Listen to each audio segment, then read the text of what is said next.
All 4 feet is on. The unit's back together. Those are adapters in there. Now, I'm going to see if the battery that came with it has any charge on it. Now, I could just plug it in and let it start charging. But, you know, me, I'm curious. So, looks like it does have battery level. Let me take the flash off where you can see it. So, yeah, the battery does have some charge on it. That powers the outlet. I should be able to charge something on that now. A phone charger or something. You got a cigarette lighter adapter. You could use another socket here, and then you got your flashlight that's built in there. I gotta relocate that. Now over here I have my air pump.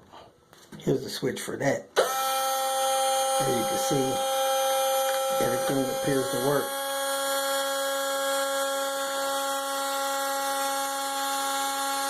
I don't have nothing hooked up there, but it does sound like it's working.